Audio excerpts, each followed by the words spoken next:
আমি বিদেশেই থাকি। সমান ভাগ করে দেয়, পরে লাশ দাফন করবে, এর আগে কোনো দাফন হবে না। সম্পত্তির জন্য বাবার লাশ আটকে দিয়েছে সন্তানেরা।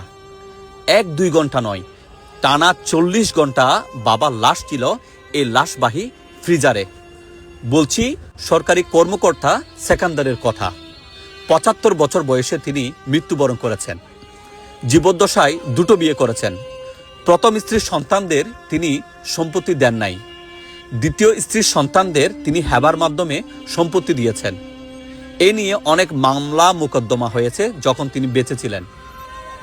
প্রথম স্ত্রীর কয়েকজন সন্তান সম্পত্তি পায়নি, সেজন্য তারা বাবার লাশ দাফন করতে দেয়নি। শেষমেশ টানা পুলিশকেও আসতে হয়েছে। টানা 40 ঘন্টা বাবার লাশ এখানে অ্যাম্বুলেন্সে থাকার পর একটা সিদ্ধান্তে আসা হয়। সেটা হচ্ছে দ্বিতীয় স্ত্রীর সন্তানেরা প্রথম স্ত্রীর সন্তানদের 4 শতক জায়গা লিখে দিবে। লিখিত চুক্তির পর সে লাশ দাফন করা হয়েছে। 20 ডিসেম্বর ভোর 5:30টার দিকে সেকান্দার মৃত্যুবরণ করেন। 21 ডিসেম্বর মাগরিবের নামাজের পরে তার নামাজে জানাজা অনুষ্ঠিত হয়। এরপরেই পারিবারিক কবরস্থানে তাকে দাফন করা হয়েছে। আলোচিত এই ঘটনাটা ঘটেছে চট্টগ্রামের হাটহাজারী উপজেলার পৌরসভার একটি গ্রামে। যদিও সেকান্দার পৌরসভার বাসিন্দা নন, তিনি পার্শ্ববর্তী একটি ইউনিয়নের বাসিন্দা।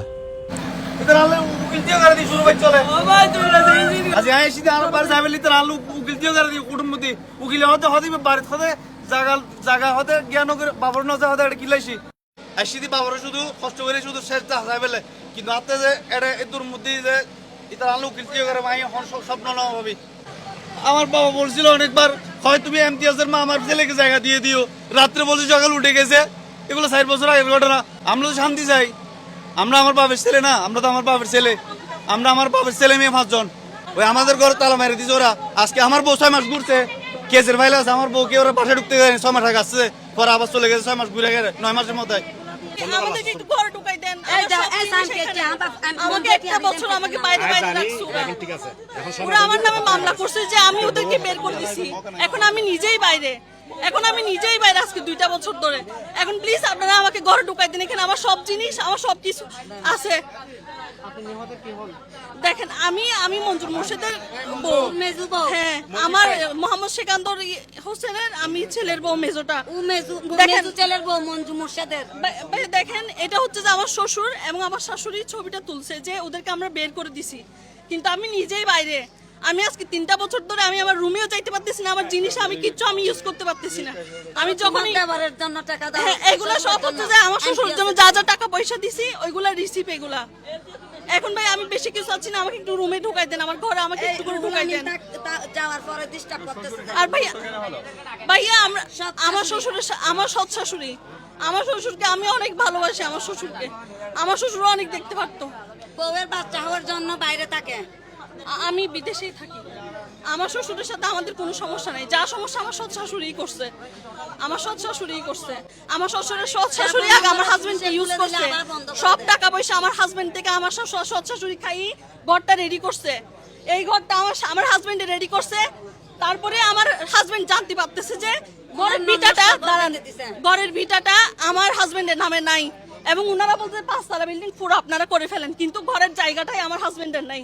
তো একজন প্রবাসী হয়ে এই টু জেড সবকিছু করে এখন আমরা তো পুরো ফতের ফকিরে গেছি। আমাদের সব ইনকাম আমরা এই ঘরে ঢেলে দিছি, আমরা সব কিছু করছি। এখন আমরা কই যাব? আমাদের কোনো পথ নাই, আমরা এখন কই যাব? আমাদেরকে আপনি একটু এখন ঘরে ঢুকাই দিবেন। আমি এই ঘর ছাড়া কোথাও যাব না ভাইয়া। আমার বাপের অধিকার আমার হাজবেন্ডে আমার শাশুড়ির আমার হাজবেন্ডের বয়স যখন 4 বছর, তখন আমার সৎ শাশুড়িকে আমার হাজবেন্ডে বিয়ে করে নিয়ে আসে আমার নিজের শাশুড়ি। তখনই ছাড়াছাড়ি হয়ে যায়। তখন থেকে মানে আমার হাজবেন্ডের উপর আমার ননদ 3 জনের উপর তখন থেকে টর্চার শুরু হয়ে যায়। এখন আমি দুবাই থেকে আসছি এমার্জেন্সি। এখন আমি আমার কোর্টে গেছি, কোর্টে গিয়ে এখান থেকে জামিন নিছি। আমি এখন এখান থেকে আসতেছি।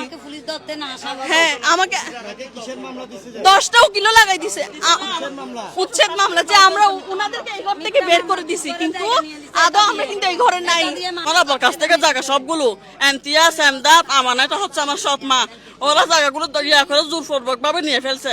তো এখন চাই আমরা বড় বউয়ের সন্তান, আমাদেরকে জায়গা না দিয়ে আমাদেরকে বাবার আদর মোহাম্মত থেকে বঞ্চিত করে কেন সবগুলো ছোট বউর বাচ্চাদেরকে দিবে, সবগুলো কেন ছোট বউদেরকে দিয়ে দিবে, জায়গা জমি দিয়ে দিছে, আজকে ওদেরকে লেখাপড়া করেছে, আজকে ওদেরকে বড় করছে, আমরা কেন বঞ্চিত হলাম আজকে এগুলো থেকে? এটা আমাদের বাপ না, আমরা আমার বাবাকে কিছু বলতে হবে না? এটা আমাদের বাবা না, আমাদের জন্মদাতা না? আমাদের আজকে কষ্ট লাগতেছে না? আমাদেরকে আজকে লেখাপড়া করে না, বিয়ের সাথে দেয় না, আমার চাচারা করছে যে ওরা আমার চাচারা আজকে আমাদেরকে লেখাপড়া করে আমার দুটো বিয়ের সাথে দিছে, আমাদেরকে বিয়ে লাগছে, আজকে কিছু করে না আমার আব্বা আমার সৎ মা, আজকে আমাদেরকে বার করে দিচ্ছে। আমার তিন ছেলে আমরা সমাধান চাই। আমরা যখন আমার আব্বার বড় বউয়ের বাচ্চা, এখন আমরা সমাধান চাচ্ছি যে আমরা যখন বড় বউয়ের 5 জন সন্তান, আমাদের অধিকার আমাদের দেখ, ছোট বউ 3 জন সন্তান, ওরা বাপের অধিকার ওরা পাক, আমাদের বাপের অধিকার আমরা পাই, সমান ভাগ করে দেখ।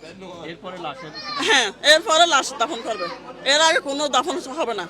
এই সমাধানটা কে দিবে? আপনার বাবা তো এই সমাধানটা দিবে ইমতিয়াজ এমদাদ আমার সৎ মা। আমার আব্বার কাছ থেকে জোরপূর্বক ভাবে আমার আব্বাকে তজ্জার করে আমার আব্বার কাছ থেকে সব সম্পত্তি ওরা ছিনে নিয়ে ফেলছে। যে কতটুকু সম্পত্তি? আমার আব্বার অনেক সম্পত্তি এখানে 8 ঘন্টা, তারপর বাইরে আছে, বাইরে এগুলো নিয়ে ফেলছে।